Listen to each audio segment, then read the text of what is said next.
6 months ago, I moved into an early Victorian house in Hastings, in the south coast of England, for a life of sun, sea and sand. Minus the sand, as we have a pebble beach, and the sunshine is hit and miss. Oh, I also live about a mile off the sea. But I'm happy. The house was a project, a do-upper, a you need to spend some money before you can live here comfortably kind of place.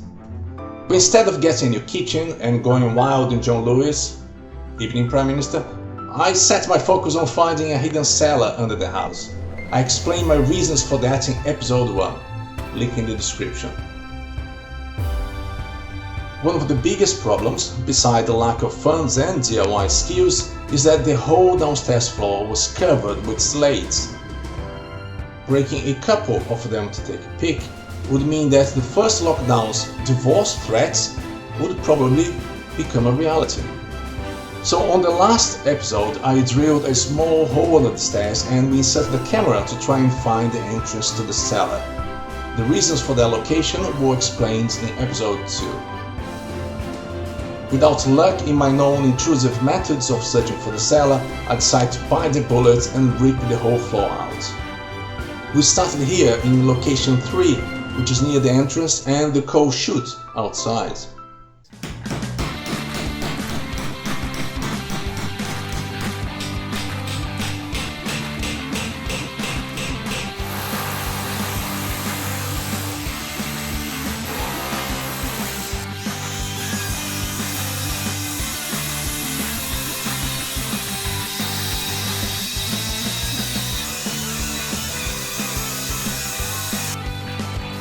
As you can see, it wasn't easy, even with power tools and professionals involved. After about 2 hours they managed to cut a small section of the slates and underfloor to reveal floorboards. What did you expect? A beautifully preserved staircase to a magical underground world with my music studio, a pub, dance floor and even a pole? No, just floorboards. And they were quite new floorboards, which was my hope. So now the plan is to remove the rest of the slates, lift the floorboards and find my cellar.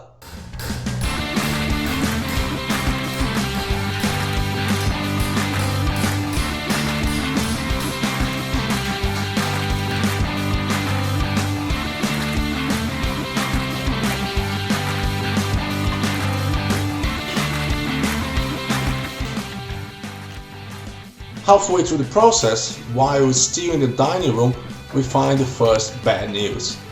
A loose floorboard near the fireplace, probably used for the gas installation.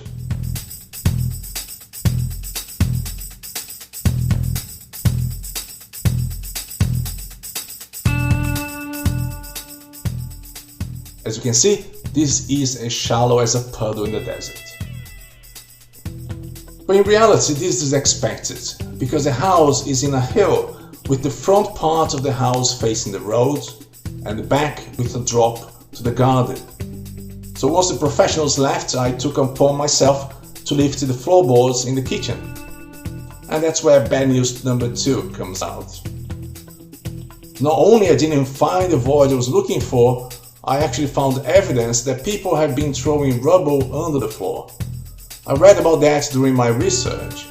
Some people would intentionally fill in their cellars to prevent rising damp, movement, or just to save a few quid.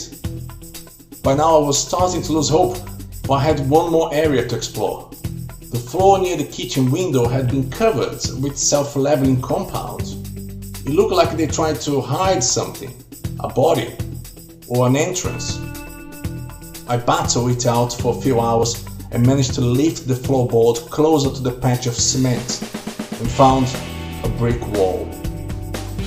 This brick wall is actually part of a rectangular structure below the house that starts in the kitchen and ends a couple of meters outside of the external wall.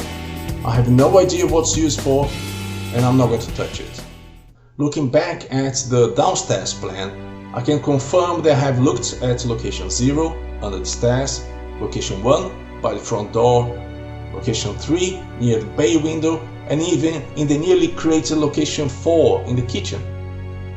We now know that location 2 is also part of location 4 above the unknown structure.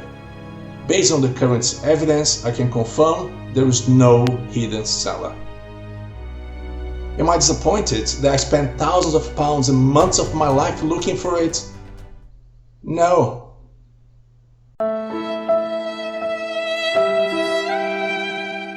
In reality, many of the changes I made to the house were necessary, and this whole experience made me learn new skills, practice old ones, meet new people, and even inspire me to join the local college on a DIY and home maintenance course.